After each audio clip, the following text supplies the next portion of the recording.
Our soldier friend seems to have gotten separated from us. I heard some windows breaking on the other side of the building. I assume that was him. The building is structurally sound, Captain. I doubt that it would collapse, but as a precaution, I would not enter it again. But where are we, Mr. Spock? Isn't it obvious? In trouble. Do you have a problem, Mr. Ellis? Yes, sir, I have a problem. His name was... The Baron does not appreciate vagrants. Why that?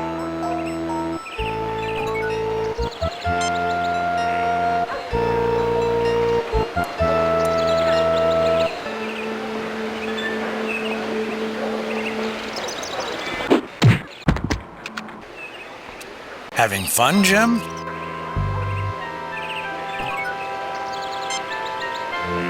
The old man is groaning in pain. The bullying soldier beat him badly. The bullying soldier might be surprised to have met his match if he were still conscious. James T. Kirk, who feels a little ragged right now. Mr. Spock, pondering the illogic of this situation. Lieutenant Commander Ellis glares at Kirk. Dr. McCoy, pondering the unusual nature of this situation. Not a bad place to visit, but I can't say I like some of the natives. My hip. I think it's broken.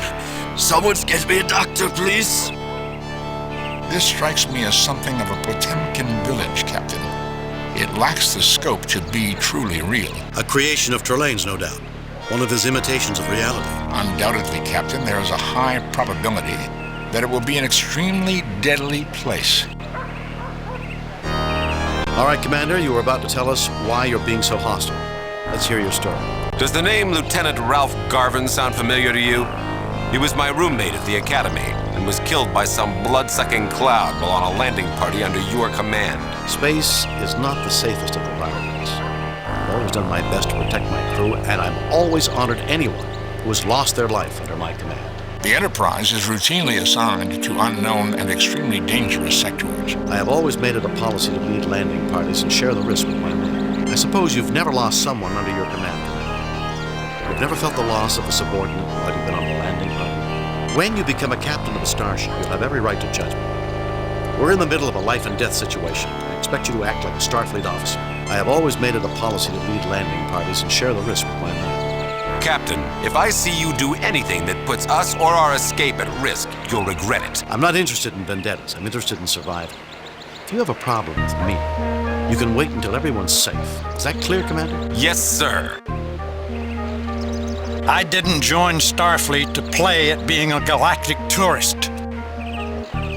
You get no response. A burnt-out hovel. This is where Trelane placed you after you were taken from the Enterprise. A quaint village shop, typical of early 20th century Earth. A quaint little pub, reminiscent of 19th century German pubs.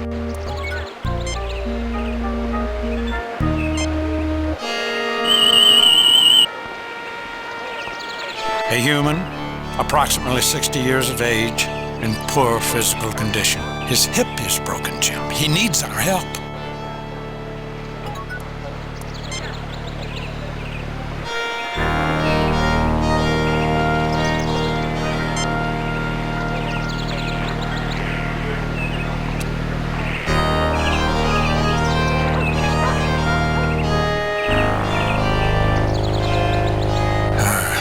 That should fix the hip problem. He should rest.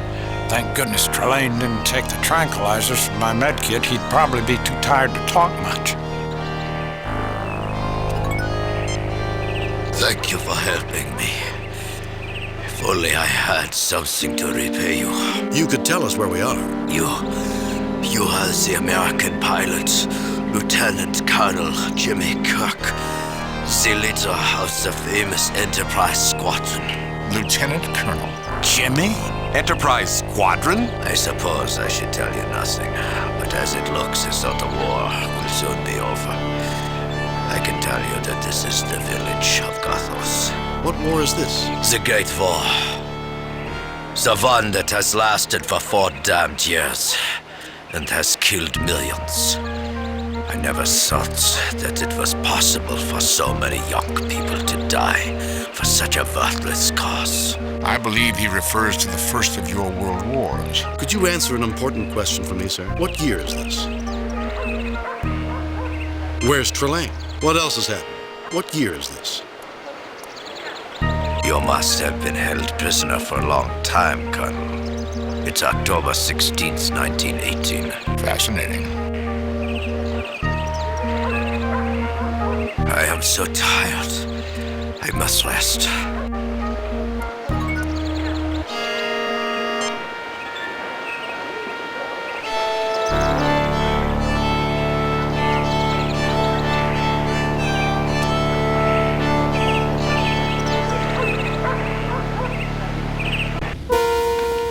You know the Baron's orders are that you are to be served in the armory.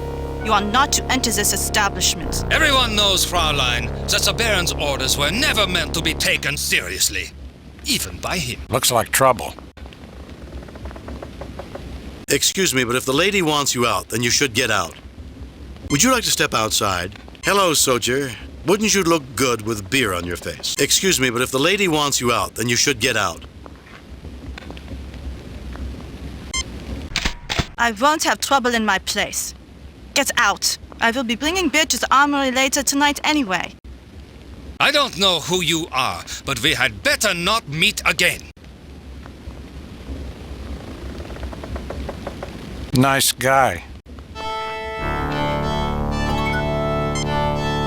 Gretel Gernsbeck, the hostess of this establishment.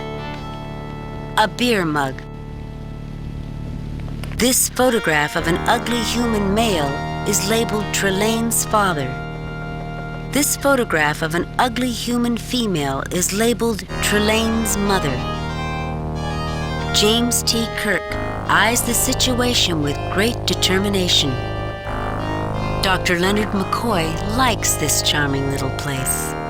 A patron of this establishment.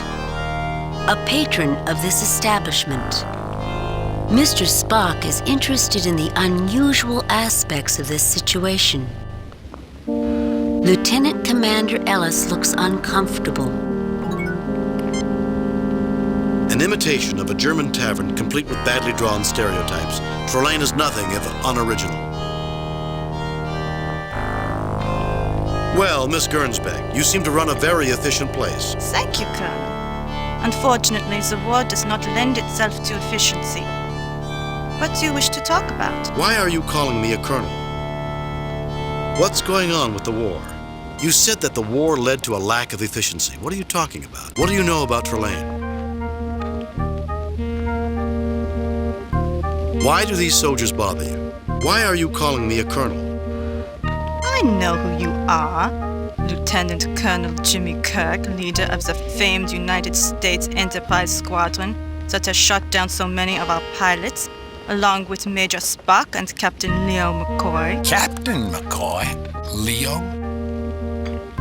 Excuse me, Gretel, could you answer a question or two for me? I will try, Colonel. What's going on with the war? You said that the war... What do you know about... Why do these soldiers bomb? What's going on with the war? It has not been going well of late, though we are told that Kaiser Wilhelm will never surrender. I doubt the war will last more than 2 months. What is the date? You have been held prisoner for a long time. It is October 16th, 1918. I'm glad it's coming to an end. I've lost so many friends. I've never felt so alone. You said that the war led to a lack of efficiency. What are you talking about? The soldiers are little more than animals. They do as they please because the band protects them. I must deliver kegs of beer for them every night. It keeps them from having to leave the armory. I'm glad it's coming to an end.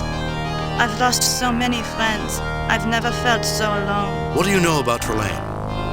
I know the band despises you and has vowed to kill you if you should ever meet again.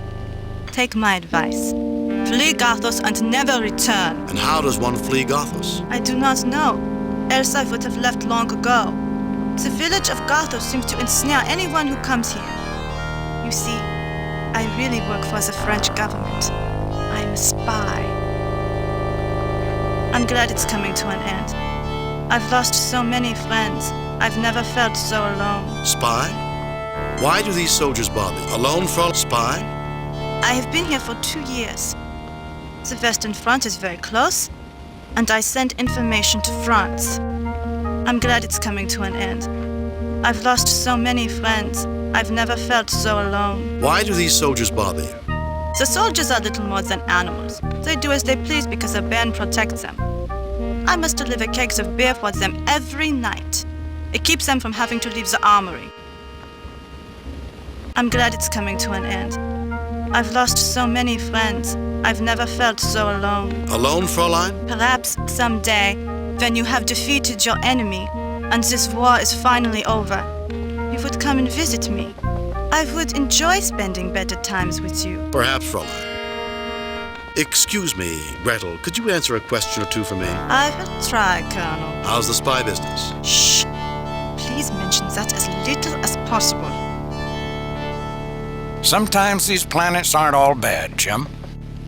I recommend finding out as much as we can about Trelane. He's an immature maniac with immense powers. Now, what else do we need to know about him, Spock?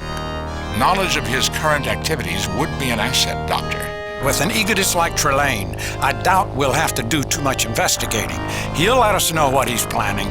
Foreknowledge, Doctor, is preferable to surprise. You know, if there wasn't someone here trying to kill us, a man could have a good shore leave in a place like this.